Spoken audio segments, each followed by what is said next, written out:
Hello everyone, welcome to Naira study. आप सब कैसे हैं? आई होप कि आप सभी अच्छे होंगे और अपनी स्टडी को कंटिन्यू कर रहे होंगे। फ्रेंड्स, आज का जो वीडियो है ये आप लोगों के लिए बहुत ज्यादा खास होने वाला है, क्योंकि आज हम लोग डिस्कस करेंगे कि आप लोगों को तैयारी कैसे करनी है, एग्जाम में कॉपियां आप लोगों को कैसे लिखनी है।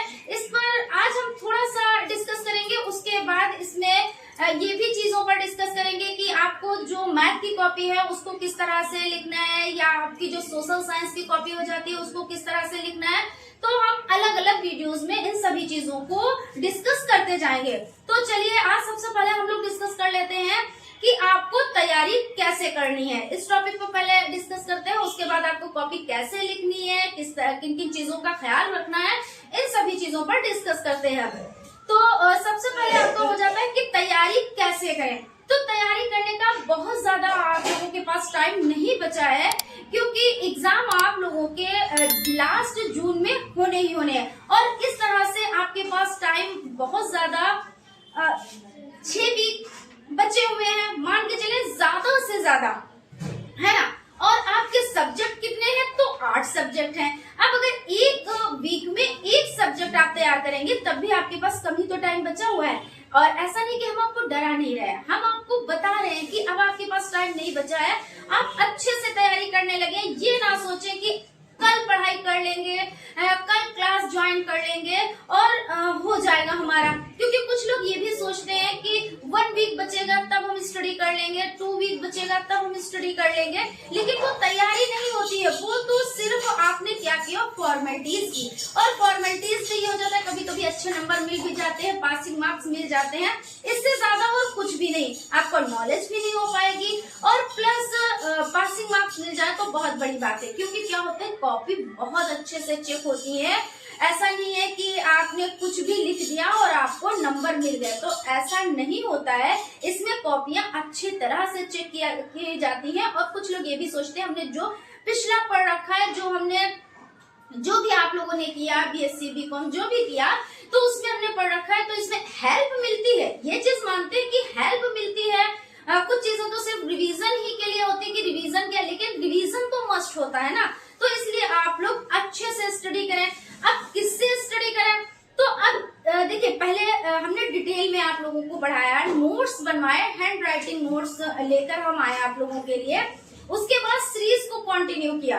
तो पहले आप लोग उन जो नोट्स हैं, वो डिटेल में चीजें हैं, उनको समझें। उसके बाद आप क्या करें, जो सीरीज है उसको आप समझें। और अब हम आप लोगों के लिए जो 2015 से अब तक के जितने भी क्वेश्चंस पेपर हैं उनको भी सॉल्व कराएंगे, तो उनको भी आप जरूर देखें। तो जो क्वेश्चंस पेपर होते हैं जो पिछले आ चुके होते हैं, उनसे हमको बहुत ज्यादा हेल्प मिल जाती है, क्योंकि एक आइडिया मिल जाता है कि पेपर इस तरह से आएगा। ठीक है, तो आप लोगों को ये सब करने के लिए तो आपको चैनल से जुड़ना रहेगा, जिसके लिए आपको चैनल को सब्सक्राइब करना रहेगा। और अगर चीजें अच्छी लगे तो लाइक भी जरूर कीजिएगा। हालांकि आप लोग कर ही देते हो, ये तो हमें कहने की जरूरत ही नहीं है। तो हम अब डिस्कस करते हैं कि जब आप एग्जाम हॉल में जाएं तो किन किन चीजों का ख्याल रखें। तो सबसे पहले मस्ट हो जाता है टाइम का ख्याल रखें, क्योंकि जब टाइम का आप ख्याल रखते हैं, टाइम से 15 मिनट पहले पहुंच जाते हैं, तो अपने में कॉन्फिडेंस आ जाता है। और जब कॉन्फिडेंस आ जाता है तो ये नहीं होता है अरे अब कब पहुंचेंगे, कब माइंड डिस्टर्ब हो जाता है। और जब माइंड डिस्टर्ब हो जाता है तो हम फोकस नहीं अच्छे से कर पाते हैं। ये तो वहां पे जाने की बात हो गई। उसके बाद जब आपको कॉपी मिलती है तो उसमें आपको क्या करना रहता है कि सफाई का ख्याल रखना होता है, स्वच्छता का ख्याल रखना होता है, यानी अच्छी राइटिंग में आपको लिखना है। जो फॉर्मेलिटीज होती है उस पर आपको ध्यान देना है। जितनी फॉर्मेलिटीज मांगी जाती हैं, जैसे डेट हो जाती है, किस सब्जेक्ट का पेपर है, रोल नंबर है, कहाँ पे आपका सेंटर क्या है, आपका जो कॉलेज जहाँ से आप कर रहे हो, डीएलएड बीटीसी, वहाँ का ये सारी चीजें डिटेल, मतलब इनकी डिटेल मांगी जाती है, तो आपको देना रहता है। तो कहते हैं first impression is the last impression. तो जब फर्स्ट इम्प्रेशन क्या होता है, ये फ्रंट पेज होता है आपका, जहाँ पे आपको क्या करना होता है, डिटेल लिखनी होती है। तो जब सबसे पहले आपका ये फर्स्ट इम्प्रेशन है, यहाँ पे आप बहुत अच्छे से वर्क करें, कटिंग ना हो। दूसरी बात ये है कि बहुत ही चीजों को अच्छे से, जो भी डिटेल आपकी है वो करेक्ट आप फील करें, वहां पे कोई भी गलती ना करें। ज्यादातर, मतलब ये नहीं कहेंगे कि ज्यादातर, लेकिन कुछ लोगों कटिंग हो जाती है, तो पहले इस पे ज्यादा टाइम दे दे, मतलब इतना भी टाइम ना दे जो आपका टाइम वेस्ट हो, यानी जो आपका जब आप पेपर सॉल्व करेंगे तो वहां पे आपको दिक्कत आए, लेकिन इसमें आपको थोड़ा सा टाइम जरूर देना है, क्योंकि चीजों को आपको समझना है। वही बात जो अभी हमने बताई कि first impression is the last impression. जो कॉपी चेक करते हैं तो देखते हैं हाँ कि बच्चे ने अच्छे से लिखा है, इसको नॉलेज है। जब कॉपी इसने इस तरह से फिल की है, जो डिटेल हमने मांगी है वो इतनी अच्छे से फिल की है, तो अंदर भी जो कॉपी में लिखा होगा वो भी बहुत अच्छे से लिखा होगा और बच्चे को ये चीज आती है, इसीलिए तो ये चीज हो जाती है। उसके बाद जब आप कॉपी लिखना स्टार्ट करेंगे तो सबसे पहले आप क्या करेंगे, जो हाशिए होते हैं उनको बनाएंगे। यहाँ पे जैसे ये आपकी कॉपी हो गई तो यहाँ पे आप हाशिया बनाएंगे। यहाँ पे आपको क्या करना है, फर्स्ट जैसे आपका बहुविकल्पी टाइप क्वेश्चंस लिखने हैं तो वहां पे वस्तुनिष्ठ टाइप क्वेश्चंस होते हैं, तो आपको यहाँ पे लिखना होगा वस्तुनिष्ठ टाइप क्वेश्चन। उसके बाद उत्तर नंबर 1, ये नहीं है कि आपको प्रश्न उतारने हैं फिर उसके बाद आपको उत्तर लिखने हैं, नहीं, जो नंबर आपका फर्स्ट नंबर, पहले भाई फर्स्ट ही नंबर से तो स्टार्ट करेंगे ना, तो फर्स्ट नंबर आपने डाला यानी उत्तर संख्या 1 डालकर, और जो आंसर हो, जैसे बहुविकल्पी टाइप आप सॉल्व भी कर रहे हैं तो यहाँ पे जैसे 4 ऑप्शन है, फर्स्ट, सेकंड, थर्ड, फोर्थ, तो इसमें सेकंड ऑप्शन आपका राइट है। ठीक, जब सेकंड ऑप्शन राइट है तो यहाँ पे आपने क्या डाला, जैसे काखा गाघा में दिए हैं तो खा डालेंगे, ABCD में दिए हैं तो B डालेंगे, है ना, 1 2 3 में दिए हैं तो 2 डालेंगे, यहाँ पे डालकर और उसके बाद आप यहाँ पे आंसर लिख देंगे।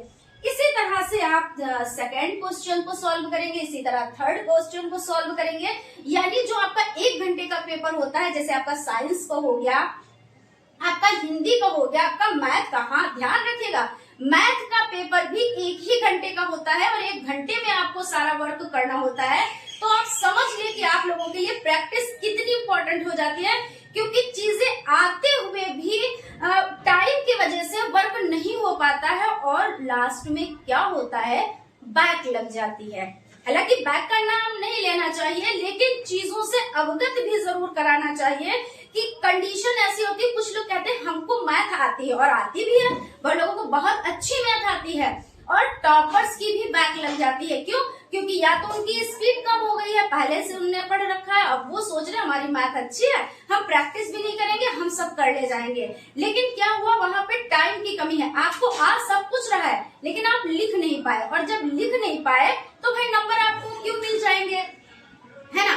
तो यानी आपको तैयारी तो करनी ही करनी है, प्लस आपको स्पीड भी बढ़ानी है, प्लस आपको प्रैक्टिस भी करनी है कि मतलब आपने लिखना स्टार्ट किया और कब आपका एक क्वेश्चन सॉल्व हो गया आप खुद नहीं जान पाए, इतनी आपको प्रैक्टिस करनी। हालांकि जब हम आपको बताएंगे मैथ का पेपर कैसे सॉल्व करें तो उसमें हम सभी चीजों पर डिटेल में डिस्कस करेंगे। इसी तरह जो उर्दू का पेपर है उसको भी किस तरह से सॉल्व करें, मतलब जितने भी सब्जेक्ट हैं तो अलग अलग हम वीडियोस लाएंगे आप लोगों के लिए। ठीक, तो यहाँ पे ये चीज हो गई, अलग अलग कॉपियां कैसे लिखी जाएंगे इन सभी चीजों पर हम डिस्कस करेंगे।